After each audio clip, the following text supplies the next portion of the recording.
It was the early 2000s, and I was at my friend's birthday party munching on chips, and then, bam! My eyes lock onto his computer screen, and my tiny mind is blown into a million pixelated pieces. What do I see?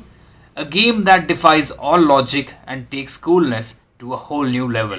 This game had it all. You could drive cars like a boss, fly helicopters like a pro, and explore building interiors. But wait for it.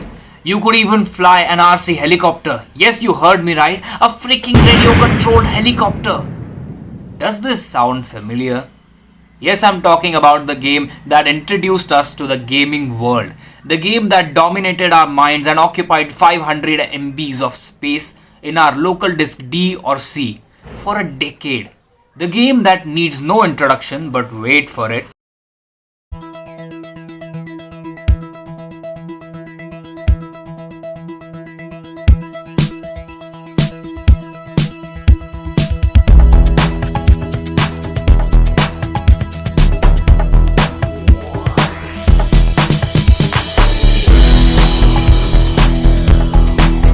Well, this is the most iconic introduction in the gaming world, and I can still trip on this thing for hours. I still watch it and feel nostalgic. What's up, my fellow gamers? This is your boy Dude Person, and today we are going to explore the history of Grand Theft Auto series and how it was made.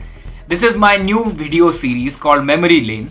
This series will be episodic, and our first chapter is called Prologue. So stick around and enjoy the bumpy ride in the memory lane of Rockstar Games.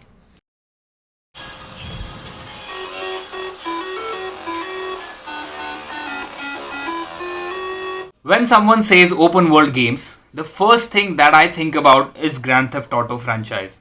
But why is that? Why GTA series has such huge impact on the gaming world and in our minds? Why did GTA 6 trailer got 125 million views in less than 24 hours? Well, they say Rome wasn't built in a day. The Grand Theft Auto story goes way back in 1984 when four game enthusiasts, Dave Jones, Steve Hammond, Russell Key, Mike Daly, came together in a small computer club called Kingsway Computer Club. They used to take on small development projects to test their developing skill sets. When their hobby turned more serious, as they found publishers to publish their arcade spaceship shooter games, Dave founded a company called DMA Designs. DMA Designs published their first successful game called Lemmings in 1991, selling over 55,000 copies. In 1993, Sony Interactive acquired the publisher which published the game Lemmings with its intellectual property, the game Lemmings, leaving DMA Designs without a publisher and their signature creation which was their bread and butter. After this major event, DMA focused on 3D game development and came up with a game called Body Harvest, which was going to be published by Nintendo for their upcoming console, but sometimes things don't work out for good. As Body Harvest couldn't meet the deadlines for publishing, Nintendo backed off. This is where our story begins. This is the entry of Hauser brothers, Sam and Dan Hauser. The Hauser brothers were working at an entertainment firm called BMG, and BMG had a new division called Emerging Video Game Space. Hauser brothers were not interested in game development as most of the games in that era were made for children and they didn't see any potential in gaming. However, Hauser brothers had interests in music and films, but when they met Dave Jones, he had a new idea of an action-adventure game. The working title of this game was called Race and Chase, which featured cars, cops, chase and crime. They were working on a 3D space which led to failures, so instead they designed a game with a top-down angle with the same idea, which worked perfectly.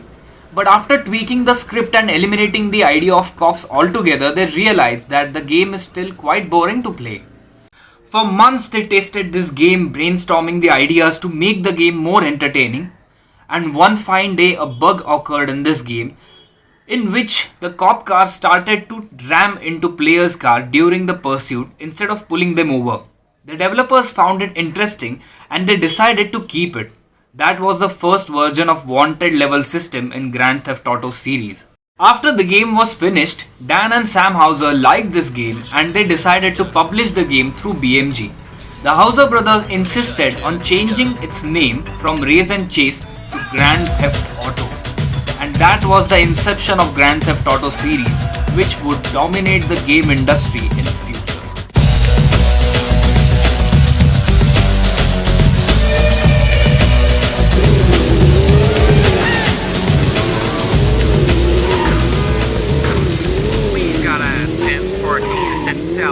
In 1997, DMA released the first Grand Theft Auto on DOS and Windows platform with additional ports for PlayStation and Game Boy Color. The first GTA received a lot of criticism for its violence. The game was suited for mature players. During those days, video games were mostly viewed for kids, and it was a kids thing rather than adults thing. Because of such criticism it received, a lot of publicity increased the sales of Grand Theft Auto. Soon GTA turned into the forbidden fruit that every parent hated and every kid wanted to get their hands on. And the GTA obsession wasn't limited just to kids but big boys and girls too. The critics and game journalists put Grand Theft Auto title in a category that wasn't explored before. They called it open world game. This was the first version of open world which would create a lot of waves in the future. That's it for today's episode in our GTA series. In our next episode, we will explore the birth of Rockstar Games and what happened with GTA series. Until then, stick around and check out my other videos. Please share, subscribe and like my channel Dude Person. And let's hope for more subscribers. Let's hit the 100 target now. Please subscribe so that I'll be encouraged to make more videos on gaming. Thank you. See you soon.